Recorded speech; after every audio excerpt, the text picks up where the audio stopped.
La idea esencial de Gramsci parte del análisis de Marx acerca de la relación entre infraestructura y superestructura.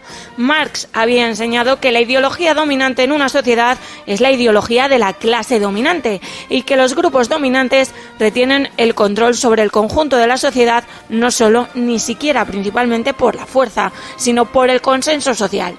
Y en general la historia le da la razón también en el siglo XX. Pero ¿cómo se consigue ese consenso social? Mediante la dirección intelectual y moral de la sociedad. Gramsci va más allá de lo que Marx sostenía, afirmando que la esencia de la dominación no es siquiera económica, sino esencialmente cultural. Mediante lo que se denomina hegemonía, las personas consideran como algo natural las coordenadas ideológicas en las que la sociedad se mueve. Esa hegemonía se asienta en el sistema educativo, en la religión y en los medios de comunicación. Mediante esta hegemonía se desactiva la potencialidad revolucionaria de las clases oprimidas, en el caso de la etapa capitalista, la del proletariado. La experiencia de la Primera Guerra Mundial condujo al rechazo explícito de la Unión Sagrada que se produjo en 1914, cuando la Segunda Internacional saltó por los aires al unirse las respectivas clases trabajadoras a las clases medias y burguesas de sus respectivos países. De modo que Gramsci subrayó lo que él entendía que era la utilización de la patria en beneficio de las clases propietarias. Al hacer descansar en la infraestructura económica la clave de la ordenación social, Marx sostenía que la ideología era la consecuencia de esta, pero Gramsci afirmó algo distinto. Hay que dirigir a la sociedad desde antes de conquistar el poder, de modo que la consecución de este aparezca como algo natural a quienes componen la sociedad. El acto revolucionario de la toma de poder, por tanto, resultará algo exento de los traumas que, de otro modo, serían inevitables y será visto como una consecuencia lógica.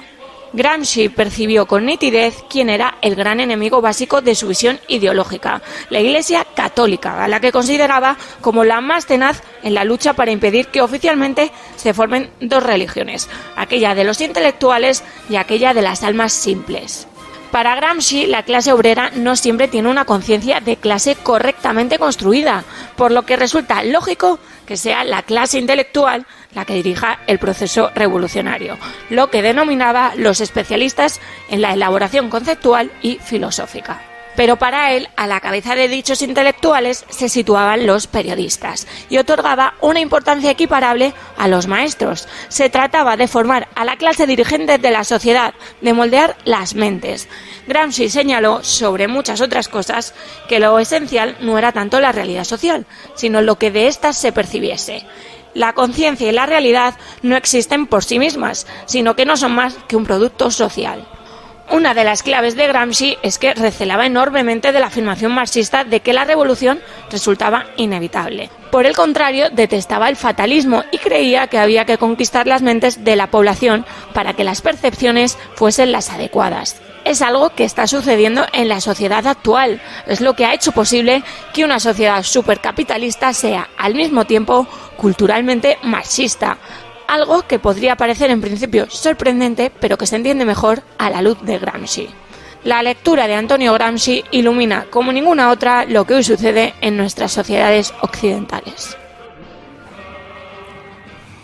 Entre otras cosas, el siglo XX ha sido el siglo de los intelectuales. Durante ese siglo, los intelectuales han defendido cosas como el idealismo de los Gémeres Rojos o como la existencia de una física aria. Nos han hecho creer que Mao era un reformador agrario, que Stalin era el mayor genio de la humanidad o que para desarmar a las divisiones alemanas, la receta era tratarlas como a turistas en los países ocupados. No contentos con ello, alguno de ellos acuñó la inmortal frase de que el crimen nunca se justifica tanto como cuando se perpetra contra inocentes.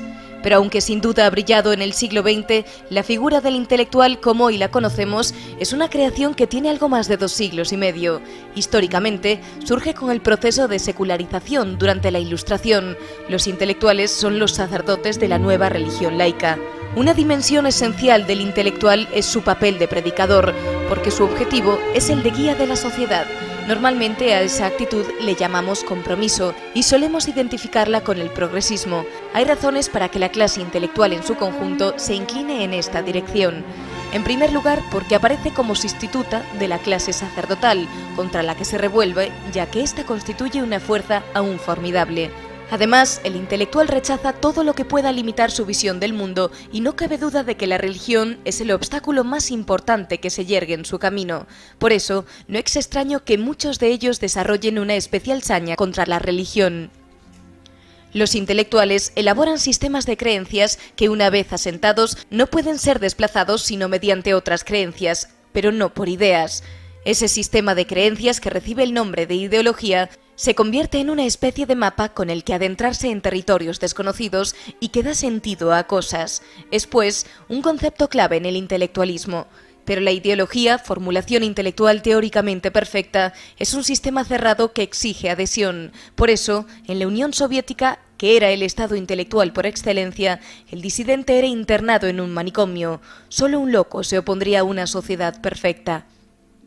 En latitudes menos drásticas, la disidencia suele condenar a la muerte civil, a la exclusión del reconocimiento público y de la subvención, que en definitiva son las dos pasiones del intelectual, la vanidad y el dinero. Aunque la figura del intelectual haya cambiado en el siglo XXI, el intelectual es hoy menos prescindible que nunca. La batalla por la educación y por los medios de comunicación cobra todo su sentido en el marco de la lucha por la hegemonía cultural. Ambos, la educación y los medios, son los instrumentos a través de los que se imponen la cultura y la ideología dominantes. O lo que es lo mismo, son las gafas a través de las cuales las sociedades perciben la realidad. Unas gafas diseñadas y construidas por los intelectuales. En París, en mayo de 1968, nació la nueva izquierda burguesa occidental. En vez del rígido esquema del marxismo-leninismo con sus disciplinadas estructuras soviéticas, en las calles de París apareció una multitud que pedía gozar sin trabas. La revolución ya no buscaba cambiar el modelo económico de producción, ya no clamaba por la dictadura del proletariado, sino que se disolvía en una reivindicación hedonista e individualista de libertad. Eso fue mayo del 68. Todo empezó en los últimos años de gobierno de De Gaulle, que había convertido a Francia en una decisiva potencia internacional, pero que desde mediados de los años 60 tenía que afrontar una seria sucesión de crisis económicas y sociales. Son años convulsos en todas partes. La prosperidad galopante de los decenios anteriores se resuelve en una especie de gigantesca frustración de expectativas. La sociedad de consumo se fractura bajo su propio peso. En el plano político y cultural, los efectos de la guerra de Vietnam, la revolución castrista en Cuba y la revolución cultural de Mao en China se combinan con la moda hippie, la ola anticolonialista, el auge de las reclamaciones de emancipación sexual y una nueva interpretación de la lucha de clases. Cada vez se hablaba menos de la lucha del obrero contra el patrón, ahora se hablaba de la revolución de los jóvenes contra los viejos, de las mujeres contra el patriarcado, de los alumnos contra los profesores. En abril de 1968 estallan varias protestas estudiantiles en París. El 10 de mayo el movimiento llega a su punto álgido. Cuando las protestas se generalizan, los sindicatos de izquierda y el Partido Comunista aprovechan la ola para lanzar una huelga general. Sin embargo, todo se va de las manos. Ni los sindicatos controlan ya a los obreros, ni las huelgas guardan relación orgánica con el movimiento estudiantil. Los comunistas más despiertos lo perciben con toda claridad. El cineasta italiano Pier Paolo Pasolini acusó a los jóvenes del 68 de estar haciendo la revolución que el sistema quería, porque en realidad los revoltosos no estaban levantándose contra el sistema, estaban pidiéndole que les diera más. De Gaulle terminó cayendo a causa de aquellas convulsiones, pero no hubo revolución, no al menos en aquel momento. Porque medio siglo después, una buena parte de las ideas de mayo del 68 serían completamente asumidas por el orden establecido. Para el sistema capitalista, la reivindicación de libertad individual plena terminó siendo mucho más rentable que el viejo mundo occidental, con sus corsés morales y familiares tan inconvenientes para el consumo desatado. Mayo del 68 cambió el mapa social y cultural de Europa. Aunque resulta muy difícil precisar el comienzo de lo que hoy entendemos por feminismo, en su desarrollo contemporáneo pueden distinguirse distintas fases. Una primera, desde finales del siglo XIX, en el que destacar el movimiento sufragista, que reclamaba el mismo derecho para las mujeres que para los hombres. Se trataba, por tanto, de reclamar que el sexo no constituyese un impedimento social.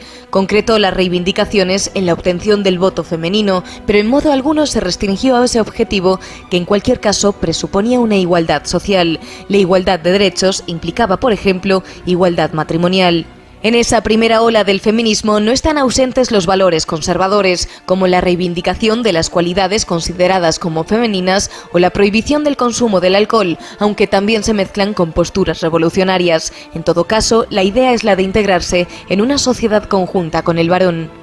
La segunda fase se corresponde con el llamado feminismo radical, nacido en los Estados Unidos a fines de los 60 y se centra básicamente en las pretendidas relaciones de opresión existentes entre los sexos. Ya no se trata de conseguir derechos o de avanzar en el camino de la igualdad, sino de establecer los términos del enfrentamiento entre hombres y mujeres. El feminismo radical, formulado por Kate Millett y Shulamit Firestone, es una derivada filosófica del marxismo y del psicoanálisis. Su lectura de Marx es común a muchos movimientos del siglo XX. Lo esencial en el filósofo alemán sería la denuncia de la existencia de relaciones de dominación, no su carácter económico, de modo que para el feminismo dicha dominación tiene lugar en las relaciones entre los sexos.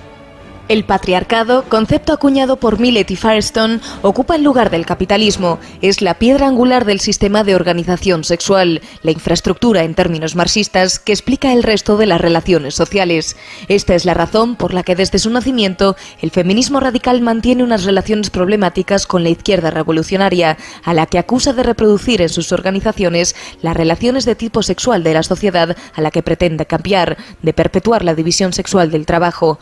Para las organizaciones revolucionarias de corte marxista, el análisis es de clase y las cuestiones sexuales, o como Millett comenzó a denominarlas, de género, no desempeñaban papel alguno.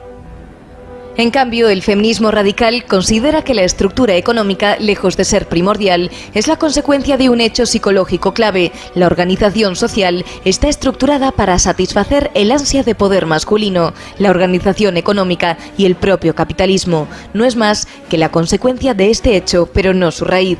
Así, el patriarcado es el resultado de las relaciones de poder establecidas en el seno de la familia, por lo que ésta debe de desaparecer, al menos en la forma conocida. Y aquí llegamos al centro de toda la teoría feminista radical, la afirmación de que lo privado también es político. La aceptación generalizada de este principio, sin apenas protestas, ha propiciado la transformación de las sociedades occidentales de un modo inimaginable hace apenas unos años. Un principio que está facultando al poder político la intromisión en la vida privada y en las relaciones personales. Un principio que resume mejor que 100 tratados en qué consiste exactamente el totalitarismo, en que lo privado sea también político. El feminismo radical ha culminado la travesía desde la reivindicación de la igualdad a una pretensión supremacista que en la tercera ola feminista ha convergido con la teoría queer y la ideología de género.